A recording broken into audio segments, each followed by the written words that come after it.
سيد الرئيس. تحت اشراف عامل صاحب جلاله لمقاطعه عين السبع كتقوم بواحد المبادره ديال حمله ديال التبرع بالدم. والحمد لله انا جيت فخور وكنعتز بسكينه عين السبع، التجاوب ديالها مع النداء الانساني والنداء المسؤول، نداء وطني. وهذا ماشي غريب على ساكنه عين السبع اللي دائما كانت في هذه المواقف، وشناها اخرها هي مع الزلزال ديال الحوز والوقوف ديالها اللي وقفت مع الساكنه في المناطق المكوبه. وهذا راه اجر مع الله، وحتى صحيا راه مهم للانسان اللي كيعطي الدم.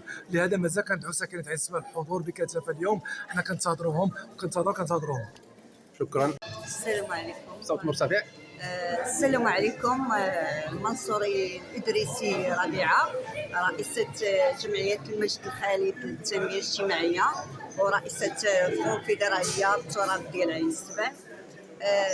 حنا جد مسرورين بهذا الحدث اللي السيد الرئيس هو اللي على رأس القائمة ديالو، وحنا شجعنا الناس ووعيناهم بالتبرع بالدم لفائدة الناس اللي في حاجة ليه.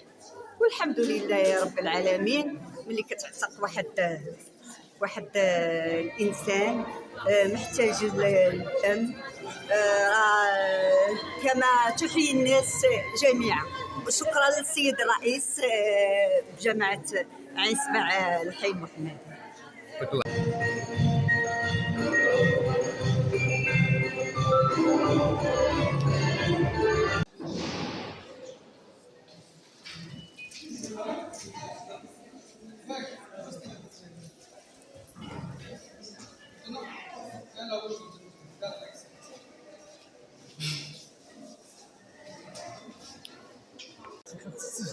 السيد الرئيس يقوم بالعمل تاعو بيديه، يرومبلاسي اي موظف في المكان الا كان فارغ المكان ديالو تيعمره هو. تبارك الله، هذا تيبان لي راه فانين في العمل ديالو. 06 71 58 98 70 الحضور ديال الناس. اختي تسكر المسألة فاطمة والحروف حتى التاكيد ديالها شحال الرقم؟